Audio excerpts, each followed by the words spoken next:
Greetings all, Ramble here. Normally Bobby Zox does the reviews, but he's been acting real strange recently. Keeps finding these mystery games on his pillow. Weird. Well, today I wanted to talk about McDonald's. McDonald's is cool, right? Good burgers and stuff. Well, we've had a bunch of McDonald's video games, like McKids and Treasure Island on the Genesis. But the game we didn't get was just for the Famicom. Donald Land is a 1988 platform game produced by Data East in association with the McDonald's Corporation for the Famicom. Yeah. Unlike McKids, Donald Land is simply a platformer without any puzzle elements. Now, you might remember the name Data East. They made games like Bad Dudes, Bump and Jump, and Burger Time. Yeah, Burger Time. Maybe this game is part of a burger shared cinematic universe or something. Yeah. So the game features lots of cool characters like Donald McDonald. Yeah, they don't call him Ronald. It's like some type of language thing.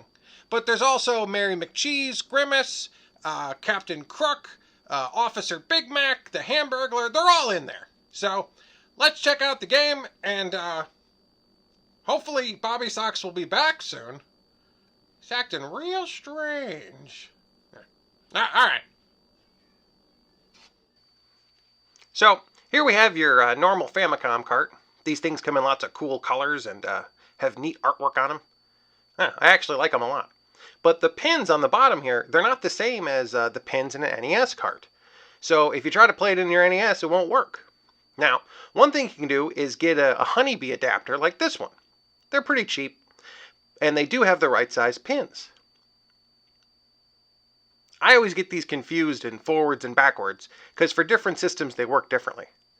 Now you just plug your card in here, and then yeah, you can play it in your Nintendo. But there's a few problems with it. One, it's pins on top of pins, so it wiggles and it gets loose, and then suddenly your game won't play right. If you have a top loader, you can't pull the game out, because the game will come off, leaving the adapter stuck in the top loader. Then the other day, I was searching around on Amazon, and I found this neat gadget. So this is a Famicom adapter made by My Arcade, and it costs about $10.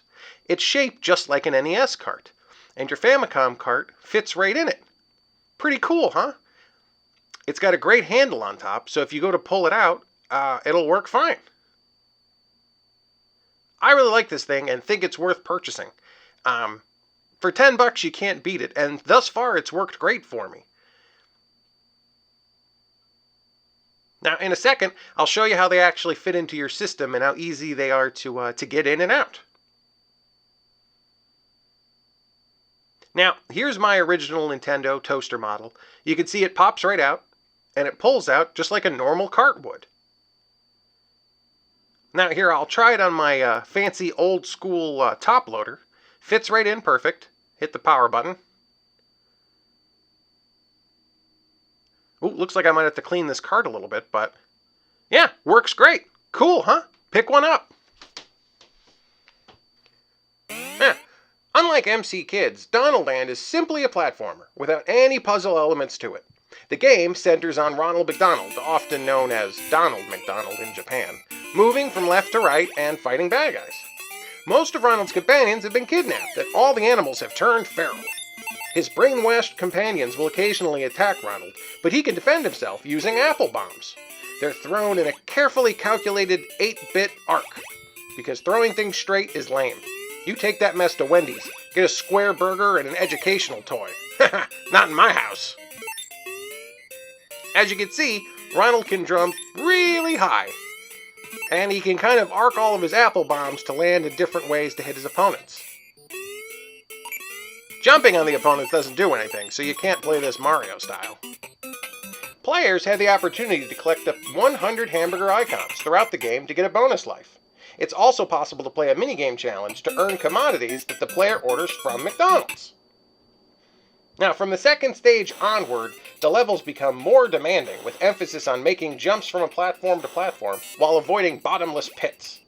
The boss battles are pretty intense too. The third boss looks like a giant mechanical dragon, while the boss level of number 5 is like a bone dragon skeleton sort of guy. And then, in order to save Grimace, you find out he's locked inside a jail cell by an evil red Cyclops Grimace. I don't know. This stuff's starting to scare the bejeepers out of me. A few of these bosses, they look like something out of a horror flick instead of a friendly kids 2D platforming action game. I don't know, it gets creepy. Now, the big bad of this adventure is Goomon. He's the final boss of the game. He kind of resembles a violent clown with scary shadows for his background.